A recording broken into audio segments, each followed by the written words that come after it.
construction and real estate in Venezuela for 2024. Today we discuss.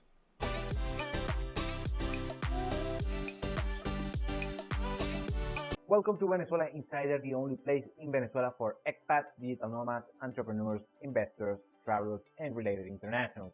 For more information, venezuelainsider.com.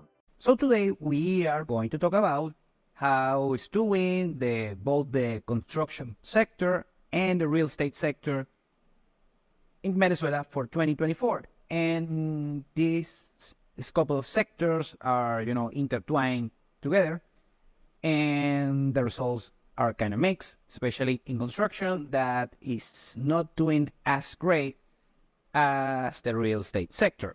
And we're going to elaborate a little bit more on that. And this information comes from a panel of specialists both in construction, real estate, and economics from, of course, each sector, and they gave their takes. And the information is mixed right now. Yet again, everything goes along with the economic performance of the country. We discussed this many times, but it's key, so I'm going to mention yet one more time. The Venezuelan economy from 2013 to 2020 collapsed 80% on GDP numbers. Now, de facto, let's say the recovery started on 2018. I mean, that's where the GDP hit rock bottom, and until 2021, I mean, since 2018, it's been lagging on the bottom, and since 2021 is when we saw significant GDP growth. And of course, this GDP growth has affected unevenly throughout the economy, depending on each sector. Real estate has performed better than construction, way better. But of course, this comes to different markets within the Venezuelan economy. And I'm talking regional markets like Caracas, like Lecheria, and lately, since the past couple of years, Margarita Island as well. And of course, a couple of other real estate markets. And of course, this happens not only due to the performance of the Venezuelan economy, but also the phenomena that we see regarding internal migration within the country.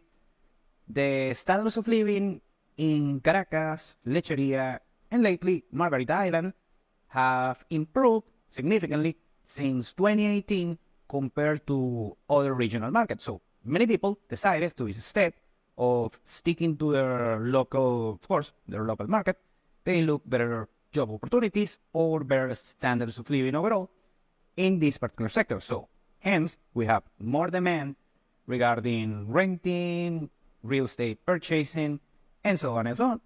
And also prices are significantly higher on these particular markets compared to the rest of the country. So we have seen, yet again, increases on real estate prices, and some particular cases could be 2 or 3x compared to 2018. That's when the real estate market hit rock bottom. In construction, it's a different story, because unlike other sectors within the Venezuelan economy, when you can wing it, you can maneuver, you can strategize on shorter terms, construction is a long-term deal. In order to do a construction investment, of course, the companies that work on this particular sector, they need a vision of 5 to 10 years at least, and they cannot maneuver as quickly, as swiftly as other sectors within the Venezuelan economy. Other reason is banking credit. I've discussed this a bunch of times here on the channel. I'm going to discuss it yet again. The Venezuelan banking credit market is very low. It has improved last year, actually, from less than 1% of GDP to right now in the neighborhood, closing 2023 on around 2% of GDP. So still very low. There is a growing trend, but these credits are going mostly to industrials and the sectors, high-end sectors, and those particular clients. So the credit is not going to households, to particulars, particular individuals that in order to get credit cards and spending on leisure and stuff like that. And let alone, they are not going to the mortgage credit market that is pretty much not existent in the country, and hence there is less demand from the domestic consumer, of course, the domestic investor in real estate, and hence less demand, so less room to grow for now. Most of the efforts right now regarding construction are going to the renovation and remodeling sector, niches of this particular sector, but not on the wholesome construction center. So it's not like you're gonna see a bunch of cranes and machinery throughout the Venezuelan cities. So back on the day before the crisis, the construction sector employed around 1.7 million people. It was the second largest employer of Venezuelans back on the old days. Those days are long gone. And right now, they only employ around 30,000 from almost 2 million employees. And right now, it's not even in the top 20 of industry employing Venezuelans.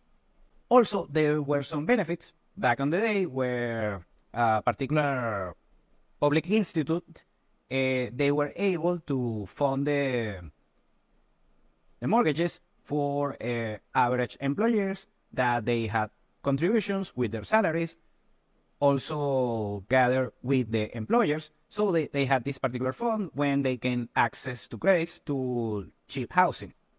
However, the contributions are tiny, very minuscule, and the funds overall of what is called the Ley de Política Habitacional or Housing Political Law.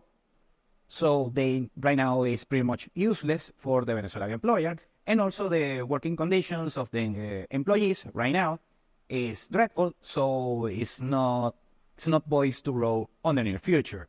Now there is a new law that is poised to be approved on the Venezuelan Congress. Is regarding the access for workers to real estate purchases. Now this law is trying to, of course, incentivize the purchasing of new properties, cheap properties, to workers, employees overall. However, this is not important right now. It's not going to affect negatively the current conditions, the current status quo regarding construction or real estate. However, it's not poised to do as much to improve the situation. However, this comes from me. I've seen the increase of credits, small credits, that are granted for PDVSA employers.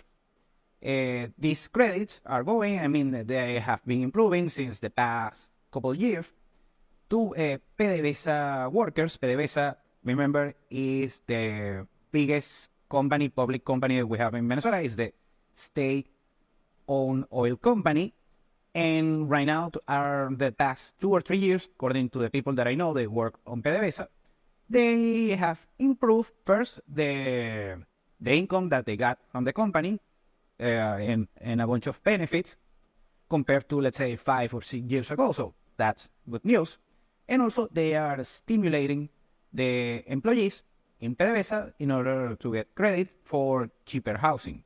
And these credits go between $12,000 to $20,000. In Venezuela, you can get a property, actually, but it's not going to be a high-end property. Those are low-end properties. They are cheaper. Are some properties lower than $10,000, but that's kind of the ballpark if you want to get a cheap property within Venezuela.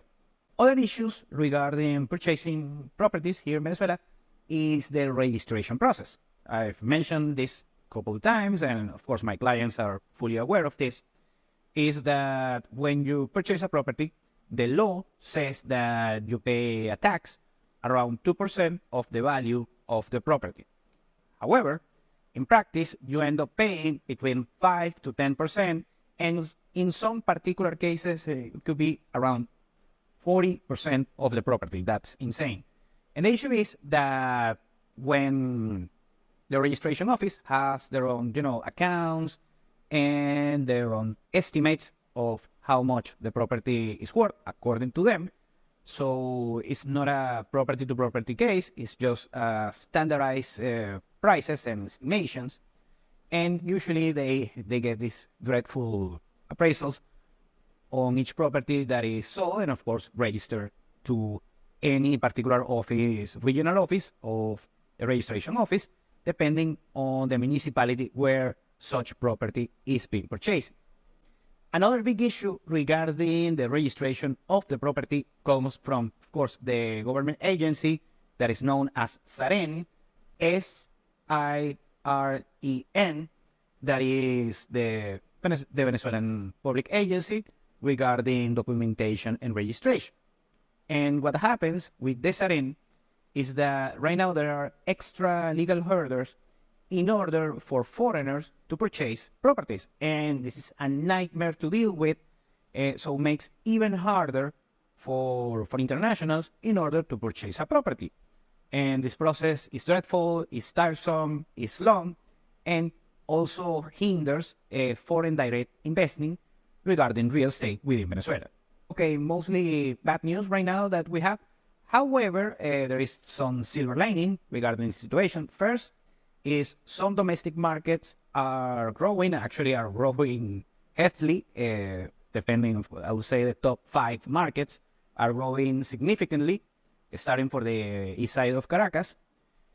After that, we have since that we've been in this economic growth since 2019, since 2019, the prices are being steadily growing. They halted a little bit during COVID. However, the prices are on the good markets are increasing, still increasing, far from the top of the market. There's still some opportunities on those particular markets. And if the economy and the oil economy that is poised to grow on the next 10 years, the real estate prices on the good markets are poised to grow as well. Also, we have been seeing some significant increases regarding construction, some particular properties, housing units, also some particular apartment complex, and so on. So they are brand new, still a little bit expensive, but these construction initiatives are hard to spot, but they are there. They are on particular markets. Yet again, the remodeling sector of the construction industry also has still growing, and there are opportunities on particular markets. But yet again, you have to know what you're doing and what is your vision on the long term. Thank you for watching Venezuela Insider. Please like, share, and subscribe. Follow us on social media. If you want to work with us, VenezuelaInsider.com. Thanks again, and have a nice day.